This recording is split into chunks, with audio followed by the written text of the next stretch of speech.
Bonjour, je suis Gilles Boussion, je suis le directeur du Frames Web Video Festival, un événement qui promeut la création vidéo disponible gratuitement sur internet, et je suis également producteur associé au sein de la société Pandora Création. Le Frames Web Video Festival, c'est un événement qui promeut la création, ce qu'on appelle la web création, donc tout ce qui est vidéaste sur les plateformes sociales comme YouTube, TikTok, Twitch, Instagram. Et c'est un événement qui a vu le jour en 2016 dans un cinéma qui était le Pandora à l'époque, l'ancien Vox et nouvellement la Scala Provence.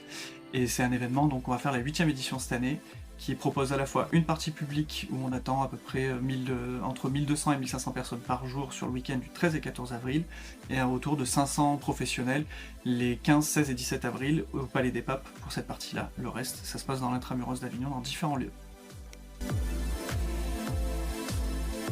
Sur ce week-end, donc il y aura à peu près une trentaine d'activités qu'on peut retrouver dans différents lieux dans l'intramuros d'Avignon. Donc il y a la Scala Provence, il y a le Chêne Noir, le Théâtre du Chêne Noir, la Collection Lambert et le Cinévox. Donc au Frames, il y a une partie professionnelle qui s'appelle le Frames Pro, qui va se passer donc du lundi 15 avril au mardi 17 avril, qui se passe au centre des congrès du Palais des Papes. Et là, on a à peu près 500 accrédités qui seront présents. La moitié de vidéastes, l'autre moitié ce sont des décideurs, des producteurs, des plateformes, des marques qui se retrouvent et qui sont là pour discuter de la création de demain, à la fois autant sur le côté économique, mais aussi sur le côté éditorial, et sur aussi tout ce qui est innovation actuellement, comme les outils que propose l'IA, des choses comme ça. On est un moment unique en France sur cette partie-là. Il n'y a pas d'autres événements qui sont consacrés à un niveau professionnel sur cette création spécifique, et on fait partie vraiment des acteurs, en tout cas c'est comme ça aussi qu'on a envie de se positionner, des acteurs de professionnalisation du secteur. La partie publique du Frames Web Video Festival, qu'on appelle plus simplement le Frames Festival, se passe intégralement dans l'intramuros d'Avignon. Quand nous on a lancé l'événement, c'était en 2016, la première édition, il existait déjà d'autres conventions autour de cette création ou qui accueillaient des vidéastes, et ça se passait essentiellement dans des parcs expo ou halls de foire. Et nous c'était quelque chose qu'on n'aimait pas trop, on n'avait pas ce côté humain. L'intramuros d'Avignon, ça nous permet d'avoir des lieux qui ont une importance patrimoniale et culturelle, et d'avoir en même temps plusieurs sites, grâce au Festival d'Avignon de théâtre, d'avoir des sites qui peuvent accueillir des conférences, des scènes, des tables rondes, des choses comme ça, avec plusieurs centaines de personnes.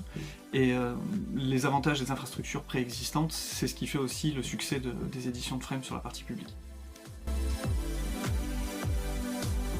Pendant le Frames Festival, on accueille à peu près 1200 à 1500 personnes par jour.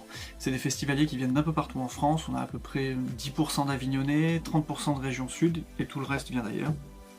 On a 3% d'étrangers, francophones essentiellement, et la grande partie, 80%, ont entre 15 et 25 ans. Pardon. 15, 25, 25, 35. Entre 15 et 35 ans pour la plus grande partie du public, et il y a garçons-filles mélangés à peu près à parité.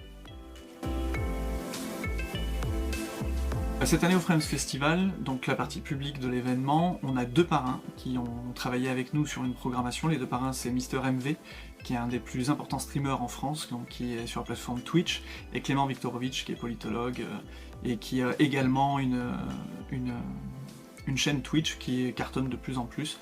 Et c'est avec ces 2 personnes qu'on a mis en place toute une programmation qui est assez éclectique, autant du côté de la création de fiction que du côté de la vulgarisation. Et je vous invite à découvrir le programme sur framesfestival.fr, évidemment. Au Frames Pro, on va accueillir cette année donc encore une fois la plateforme YouTube qui va proposer des ateliers spécifiques pour améliorer la visibilité de son contenu et de ses œuvres sur les chaînes YouTube que les vidéastes défendent. Et à côté de ça, on va parler d'IA, de podcast et d'international.